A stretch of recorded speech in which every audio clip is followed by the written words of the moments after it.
Hello बच्चों, चलिए प्रश्न को पढ़ते हैं। मनुष्य में कौन सा अवशेषी अंग नहीं है?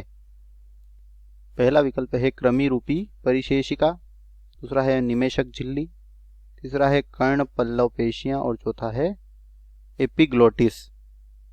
तो बच्चों, हमें यहाँ पर प्रश्न में पूछा गया है कि निम्नलिखित दिए गए विकल्पों से मनुष्य में कौन सा अवशेषी अंग नहीं होता है।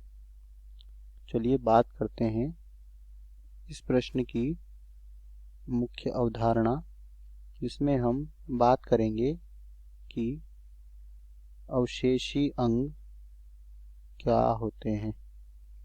ठीक है बच्चों, तो जीवों के शरीर में ऐसे अंग होते हैं जो पूर्णतः हासित अवस्था में होते हैं। ठीक है, और इनका हमारे शरीर में कोई कार्य नहीं होता है।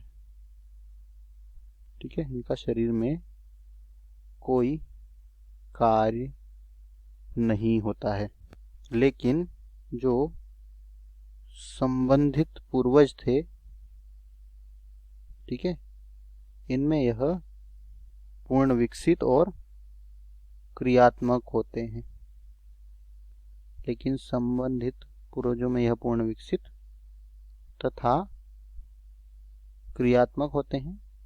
तो अगर हम यहाँ पर बात करें विकल्पों की, तो पहला है कृमि रूपी परिशेषिका। और बच्चों, कृमि रूपी परिशेषिका मानव में पाया जाने वाला अवशेषी अंग होता है, जो कि बड़ी आंत जो होती है, ठीक है, इसके अंतिम सिरे पर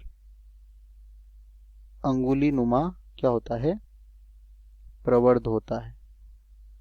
और इसी अंगुली नुमा प्रवर्ध को वर्मी फॉर्म अपेंडिक्स या कृमि रूपी परिशेषिका कहते हैं, जिसका कोई कार्य नहीं होता है। तो यह तो अवशेषी अंग है, तो गलत हो जाएगा। निमेशक झिल्ली, जो कि हमारी आंख से संबंधित है, और यह भी मानव में क्या होता है, अवशेषी अंग होता है। ठीक है, जिसे निमेशक पटल भी कहा जाता है, और इसका भी कोई कार्य नहीं होता, तो यह भी गलत हो जाएगा, क्योंकि यह तो अवशेषी अंग है। कर्ण पल्लव पेशियां, जो हमारा कर्ण पल्लव होता है, इसकी जो पेशियां होती है, जिन्हें ऑरिकुलर मसल कहा जाता है, यह भी अवशेषी अंग होता है। तो यह भी क्या हो जाएगा, गलत हो जाएगा। एपिग्लोटिस, जिसे घाटी ढक्कन भी कहा जाता है, जो कि क्या करता है, जो क्या करता है, भोजन ग्रहण करते समय, जब हम भोजन ग्रहण करते तो उस समय यह श्वास नली को ढकने का कार्य करता है। ठीक है बच्चों, तो यह अवशेषी अंग नहीं है। तो दिए गए प्रश्न का सही उत्तर हो जाएगा विकल्प डी। आशा करते हैं आपको समझ आया होगा। धन्यवाद।